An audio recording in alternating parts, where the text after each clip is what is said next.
Hipotesis, Dark Forest. Bayangin ini, kamu bangun di tengah hutan yang gelap banget. Nggak tahu ada apa di luar sana, nggak tahu apa kamu sendirian. Satu-satunya hal yang kamu yakini, jangan bersuara. Nah, itu inti dari hipotesis Dark Forest. Suatu kemungkinan buat pertanyaan yang udah bikin pusing ilmuwan puluhan tahun.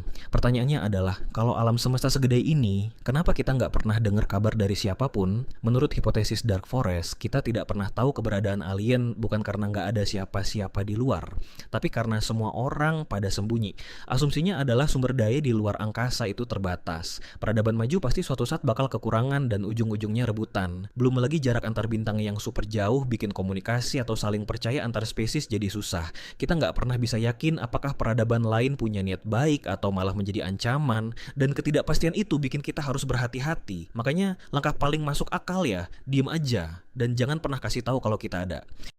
Last or first. Mungkin kita tidak menemukan alien karena kita terlalu awal atau terlalu terlambat. Alam semesta ini udah berumur 13,8 miliar tahun. Tapi kehidupan yang rumit kayak kita baru bisa muncul setelah bintang-bintang generasi pertama mati dan nyebarin unsur-unsur berat ke seluruh galaksi. Prosesnya makan waktu lama banget. Jadi bisa jadi kita itu peradaban pertama yang muncul di alam semesta ini. Atau sebaliknya, mungkin sebagian besar peradaban lain udah pada punah duluan. Mereka lahir, berkembang, lalu lenyap jauh sebelum kita ada. Dan kita cuma salah satu yang masih tersisa. Nah, dua kemungkinan ini ujung-ujungnya ngasih jawaban yang sama kenapa kita sendirian. Bukan karena luar angkasa kosong, tapi karena waktu kita tidak bertepatan dengan waktu mereka.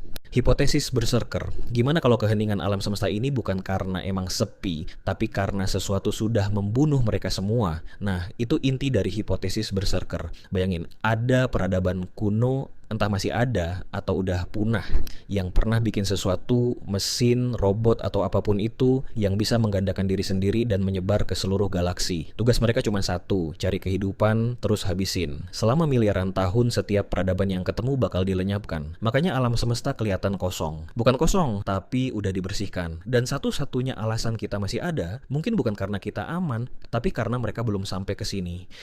Hipotesis simulasi alien. Gimana kalau alam semesta ini, setiap bintang, setiap planet, bahkan setiap kenangan yang pernah kamu punya, itu semua nggak nyata? Itulah inti dari hipotesis simulasi alien. Gampangnya gini, kita kan sekarang udah bisa bikin dunia digital yang makin lama makin realistis. Nah, bayangin peradaban alien yang jauh lebih maju dari kita. Buat mereka, menciptakan seluruh alam semesta buatan, lengkap dengan fisika, biologi, sejarah, dan makhluk-makhluk yang sadar di dalamnya, mungkin bukan hal yang mustahil. Dan bisa jadi kita adalah salah satu makhluk di dalam simulasi itu. Hipotesis ini bertumpu pada satu pengamatan. Teknologi kita terus maju. Dulu simulasi kayak gitu terasa gila. Sekarang udah mulai kelihatan wujudnya. Kalau tren ini berlanjut selama jutaan tahun, bikin alam semesta simulasi mungkin bukan hal luar biasa. Mungkin malah udah jadi kegiatan sehari-hari. Yang nggak bisa kita jawab cuma satu. Buat apa mereka bikin semua ini? Hipotesis Planetary Zoo. Gimana kalau alien sebenarnya udah tahu kita ada, cuma mereka milih buat diam aja? Itu inti dari hipotesis Planetary Zoo. Idenya, peradaban-peradaban maju di luar sana udah ngawasin bumi dari lama. Mereka tahu kita di sini, tapi mereka sengaja nggak ikut campur. Kayak peneliti yang ngamatin hewan liar di habitatnya tanpa ngeganggu. Mungkin ada semacam perjanjian nggak tertulis antar peradaban.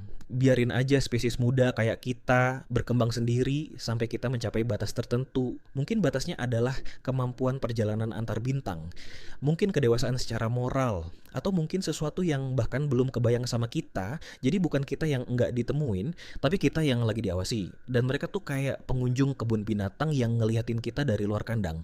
Hipotesis Opposing Morality. Kita tuh sering beranggapan kalau peradaban yang udah maju pasti damai, bahwa makin canggih teknologinya, makin bermoral juga orang-orangnya. Tapi gimana kalau enggak gitu? Hipotesis Opposing Morality bilang begini, sistem nilai alien bisa jadi beda banget sama kita.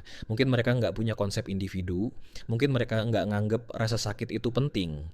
Atau mereka ngelihat makhluk organik kayak kita, sama kayak kita ngelihat bakteri, bukan musuh, tapi ya nggak penting juga. Jadi kalau kontak pertama terjadi, mungkin bukan perang, bukan juga perdamaian, tapi lebih kayak tabrakan antara dua cara pandang yang sama sekali nggak nyambung. Kita nggak bakal bisa negosiasi sama pihak yang bahkan nggak nganggep negosiasi itu perlu.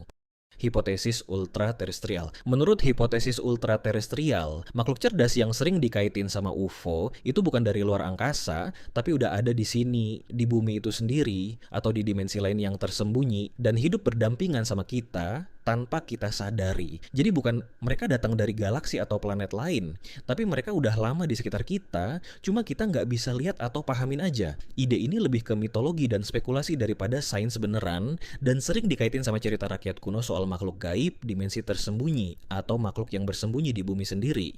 Hipotesis bumi langka. Menurut hipotesis ini, di antara miliaran bintang dan planet, kehidupan tuh cuma sebagian kecil dari isi alam semesta dan nggak gampang ditemuin. Konon, kehidupan mikroba mungkin ada di mana-mana di alam semesta. Tapi kehidupan yang kompleks kayak hewan, apalagi peradaban cerdas, itu butuh banyak banget faktor yang kebetulan terjadi bersamaan dan kejadiannya super langka. Bumi kita ini kebetulan berada di lokasi galaksi yang aman dari radiasi, mengorbit bintang yang stabil selama miliaran tahun dan punya Jupiter yang gravitasinya menyapu bersih komet dan asteroid yang bisa saja menghantam kita. Belum lagi bulan kita yang ukurannya nggak wajar gede buat ukuran bulan. Bulan inilah yang bikin kemiringan sumbu bumi tetap stabil, jadi iklim kita nggak kacau balau. Terus ditambah lagi, lempeng tektonik aktif, medan magnet kuat, dan jarak yang pas dari matahari. Semua syarat ini harus terpenuhi bareng-bareng dalam waktu yang sama selama miliaran tahun. Mungkin alasan kita belum ketemu alien adalah karena di alam semesta yang maha luas ini, kehidupan kompleks kayak yang ada di bumi, mulai dari semut, pohon, sampai kita manusia adalah anomali, kejadian langka yang hampir nggak pernah terulang. Hipotesis kehancuran peradaban. Menurut hipotesis ini, alasan alam semesta sangat sunyi adalah mungkin karena setiap peradaban cerdas punya tanggal kedaluarsa. Logikanya begini, begitu sebuah spesies cukup pintar untuk membangun teknologi maju, mereka juga otomatis membangun alat kehancuran diri, senjata nuklir, rekayasa bio yang lepas kendali, kecerdasan buatan yang lolos dari pengawasan, krisis iklim yang mereka ciptakan sendiri. Setiap peradaban di alam semesta, kalau hipotesis ini benar, cepat atau lambat akan sampai di titik yang sama. Teknologi mereka berkembang lebih cepat daripada kebijaksanaan mereka mengendalikannya. Dan begitu mereka gagal melewati titik itu, mereka nggak sempat menjelajah seluruh galaksi. Mereka cuma jadi reruntuhan di planet asal mereka sendiri.